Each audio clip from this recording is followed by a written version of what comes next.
Guys, Xbox has announced an Xbox Series X gameplay event, the first look, which would basically confirm the rumors that we heard these last few weeks are true, and that the Halo Infinite rumors may be true as well, all of which we're going to talk about today. Now, this event will show lots of gameplay of various titles, but unfortunately, caught up in my excitement, I spent 5 hours working on a video talking about how this event would include Halo. Sadly, not true. On a tweet by Xbox, it said, "You want to see games for the Xbox Series X? We want to show you games for the Xbox Series X.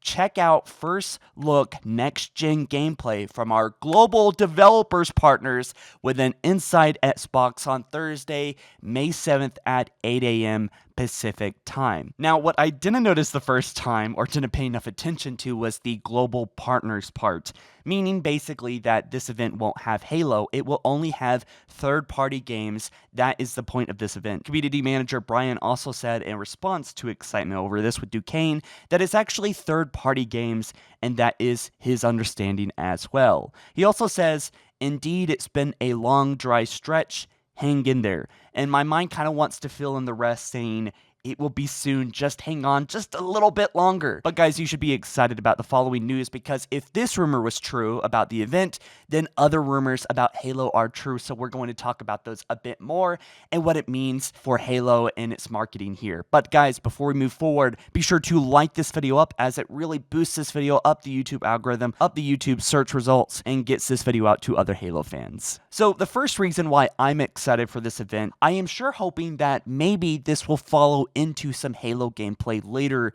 in the month, or at least a teaser or a trailer. I think a tease in some form, like a picture or something, will most likely happen. But the fact that this event is basically all about gameplay, think about that for a second. Gameplay on the new Xbox Series X, it is using the same hardware and the same software that is going to be seen in Halo Infinite. So when you see this new gameplay next week, think about like, okay, that is at least what is possible in Halo Infinite. Similar scale, similar size, and that is why I'm excited. Now, I still regard this video, today's subject, as Halo news, regardless of having to make the video again, because I think of this as Xbox's first step into intense marketing that will happen throughout the year. I mean, this is the big first splash, the first cannonball, and I am really excited and thrilled to see what is next, which is Halo, baby. Halo is most likely coming in the next month and a half, the next 6 weeks, but I'm also very frustrated, as I am sure many of you are as well. Literally, I've never been so blue-balled in my life. I mean, the constant teases, the constant,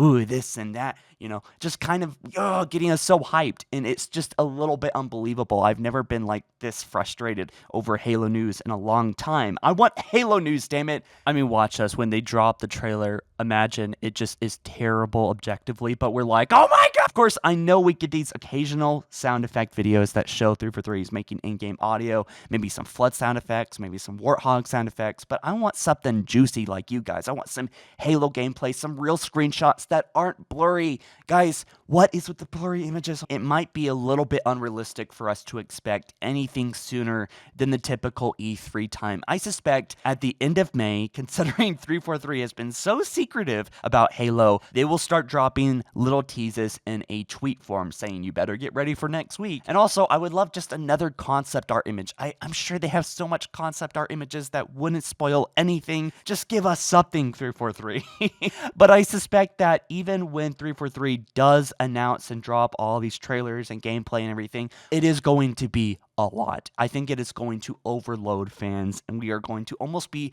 overwhelmed. If you think about most people, the millions of people that log on to E3 on live just don't know, haven't really thought about E3 being canceled. So, me and you probably are informed. We know that. We heard about that months ago, right? But, it just makes sense for E3, even though it doesn't exist anymore. Microsoft should make a huge reveal right around that time. But the fact that the rumors and insiders claim that there would be a smaller event in early May, and that turned out to be true. And they also talked about another event being in June, confirms some validity in those claims. And by association, now we will talk about Halo rumors that were packaged with that. So we're going to talk about that and see that maybe those Halo rumors that we heard are actually true. So bundled up with the event rumor was also the claim that Halo Infinite would be better and bigger longer and would have free-to-play multiplayer for everyone. So why this has the obvious upside of a no-money entry, meaning that literally anyone can just jump on to Halo Infinite and start playing, could actually make the game king again, despite what some Halo YouTubers might say. I think that that would actually make the game go potentially viral. Many people would start talking about it, playing it for free.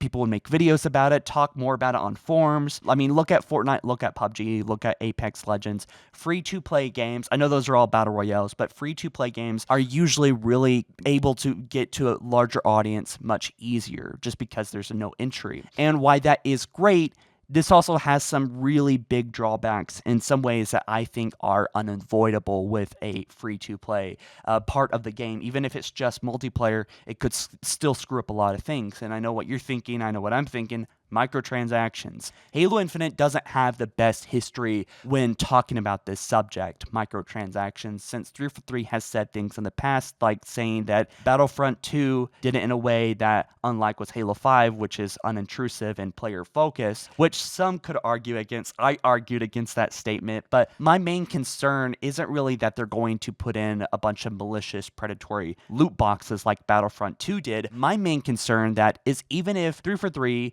being wise enough to not do that, which I think they are, even if they have microtransactions that might be gameplay friendly, like being cosmetic only, like in Fortnite, this could actually, and I've seen it so many times, even in games that I've paid for, like For Honor, could still indirectly screw the hell out of the customization. Because all games that do this have cosmetic only microtransactions, they tend to make it really hard to rank up, to get credits, to get money. And they make it really hard, maybe infeasible, to unlock things of a much higher, looking really cool, like the Photis armor, for example. So they might actually make it so high that they're going to allure people, especially people that don't have enough time, like people that have a school full time or a job full time that can't put in 20 hours a week to unlock that, might be like, okay, well, it's only $5. I'm gonna throw $5 at this game, right? And also another problem with all this is that if we are getting multiplayer, which I would argue is about half of the game considering how much people play it compared to the campaign. So does that mean that Halo Infinite will only be $30? And if not, how the hell are Microsoft going to make a buck on the free-to-play portion, but how are they going to justify a full $60 price tag on Halo Infinite if half the game is free to play? How will they rationalize that for people that will be like, what the hell? Why am I still paying a full price game if it's half of it's free? It's out there. I can get that. I don't have to pay anything for that. So what the hell? My assumption is that they might have an extended campaign or an alt hybrid mode like Destiny to make up for the price cap. In which case, I sure hope that those 20-hour campaign rumors are actually true, because I think that's the only way that they're going to sell it to fans. They could also do something like Destiny that has like an open world with content being added into it for free, but I don't know. Will fans bite that hook? I don't know. Again, this is all based on the rumor that the game is free to play, which we don't know yet. But remember that the free to play rumor was basically bundled up with this event rumor. So with that being said, I think it's pretty likely. I suspect that the June event will reveal multiplayer as well as a beta, and more likely private flight info for Halo Insiders. So I am looking forward to next month. I'd also like to talk a little bit more about what we may see at these two Microsoft events that we are very sure are going to happen, right? So we got the first one in May and the other one in June. Now, the first one in May is going to show technology. It's going to show hardware. It's probably going to further emphasize about like the ray tracing and the hardware and the capability and the fact that they were able to reduce the loading time and optimization for basically over 50% on the hardware, which makes hundreds of AI possible now and tons of complicated scripts running at the same time, and large worlds even more possible and even more open. So these are things that I'm really looking forward to as far as the May 7th event. Even though we're not going to get any direct Halo Infinite gameplay, we are going to see indirect Halo news from it, I think.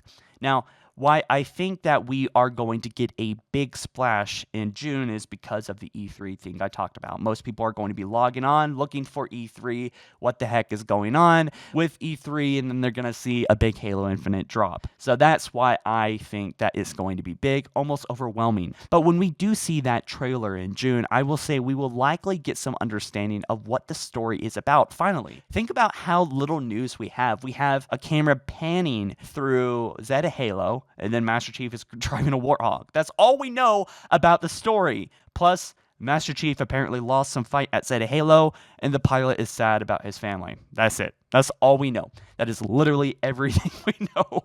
So it really is giving us a large opportunity to, or 343 and Microsoft a large opportunity to finally explain a little bit more about the story. And also, I'm calling it right now, and it's not a huge, theory, but I think most people could say this.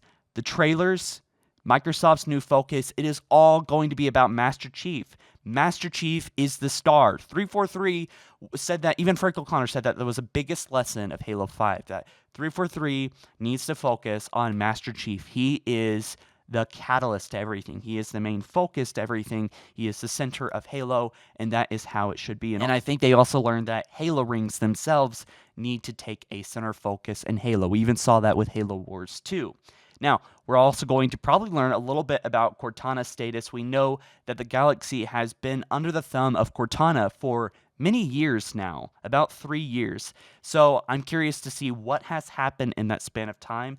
It's probably going to be filled up with like books and comics to kind of make us understand if you're really into that kind of stuff. I'll be covering it. But also another big plot point is I think Master Chief, his emotional status is going to be kind of revealed as well a little bit. I also believe that the Banished will make a huge reveal, and I'm starting to think that Halo Wars 2, despite its very low sales, still served 343's purpose of properly introducing the Banished and Atriox.